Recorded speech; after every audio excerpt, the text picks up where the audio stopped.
Hi hello എല്ലാവർക്കും മഞ്ജുസ് വ്ലോഗിലേക്ക് സ്വാഗതം. ഇത് കണ്ട ആർച്ചുകളാണ്. ഇത് എവിടെയാണെന്നറിയോ? ഞങ്ങളുടെ ഇടവ പാലയ്ക്കാവ് ഭഗവതി ക്ഷേത്രത്തിലെ ഉത്സവമാണ്. അത് ഇടവയുടെ ഒരു മാമാങ്കം തന്നെയെന്ന് പറയാൻ കേട്ടോ. നല്ല അടിപൊളി ഒരു ഉത്സവമാണ്. ഇവിടെ എല്ലാവരും ഇത് ആഘോഷിക്കുന്ന ഒരു ഉത്സവമാണ്. ഇടവ പാലയ്ക്കാവ് ഭഗവതി ക്ഷേത്രത്തിൽ അത് ലൈറ്റിങ്ങുകളും ആർച്ചുകളും പ്രധാനമാണ്. ഇവിടെ ഈ അമ്പലത്തിലൊരു പ്രത്യേകതയാണ് ഈ ആർച്ചുകളെന്നൊക്കെ പറയുന്നത് കേട്ടോ. അപ്പം നല്ല നല്ല ചെണ്ടമേളവും നല്ല പാട്ടും ഡാൻസും ഒക്കെ നടക്കുന്നുണ്ട്. അപ്പം ഇതൊക്കെ കേൾക്കുമ്പോഴത്തേക്ക് കൂടെ നിന്ന് ഡാൻസ് കളിക്കാനും എല്ലാം നിന്നും നല്ലൊരു കൊമ്പനാന പോകുന്നുണ്ട്. അതായത് പണ്ട് ശരിക്കും ആനകളുണ്ടായിരുന്നു കേട്ടോ. ഇപ്പോൾ ഈ ഒരു ആന മാത്രമേ ഉള്ളൂ. കാലം മാറിയ നിയമങ്ങളൊക്കെ വന്നതുകൊണ്ടാവാം ഇത്. പിന്നെ ഈ ഒരു സംഭവം ഞാൻ ആദ്യമായിട്ടാണ് ഒരു ആറാട്ടിൽ കാണുന്നത് കേട്ടോ. നിങ്ങളൊക്കെ ഇത് കണ്ടിട്ടുണ്ടോ?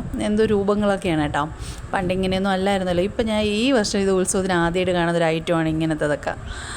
നിങ്ങളുടെ അവിടെയൊക്കെ ഇങ്ങനെയൊക്കെ ഉണ്ടോ?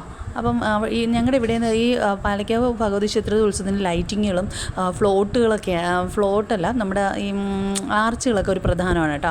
ഫ്ലോട്ടുകളൊക്കെ അടിപൊളിയാണ്. അതിൽ ഓരോ പുരാണ കഥകളുടെ ആസ്പദമാക്കിയുള്ള ഫ്ലോട്ടുകളൊക്കെ ഉണ്ടായിരുന്നു. അത് ഇപ്പോഴത്തെ തലമുറയ്ക്ക് ഒരറിവായിരിക്കും. പല കഥകളും അറിയാൻ പറ്റുന്നുണ്ട്. അങ്ങനെയുള്ള ചെറിയൊരു സംഭവങ്ങളെ ആസ്പദമാക്കി ഫ്ലോട്ട് വരുന്നത്.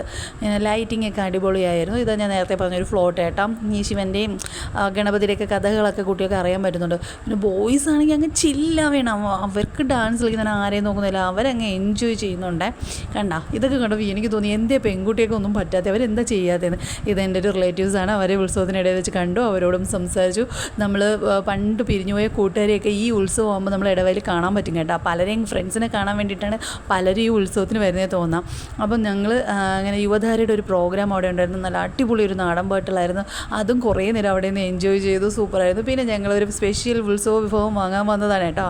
മുർത്തവ് എന്ന് പറഞ്ഞ സാധനമാണ്. അങ്ങനെ തന്നെയാണ് പറയുന്നത് തോന്നുന്നു. അതിൻ്റെ മേക്കിംഗ് ഒക്കെ കണ്ടു. അവർ മേക്ക് ചെയ്ത് വെച്ചിരുന്ന സംഭവം ഞങ്ങൾ ബോക്സ് ഞങ്ങൾക്ക് ആവശ്യമുള്ളത് വാങ്ങി കുറച്ച് നേരം അതിൻ്റെ താളമൊക്കെ അടിക്കുന്നത് കണ്ടുകൊണ്ട് ഞങ്ങളവിടെ നിന്നു. സൂപ്പറായിട്ടോ. ഇത് ഉത്സവ സീസണിൽ മാത്രം കിട്ടുന്ന ഒരു ഐറ്റമാണ്.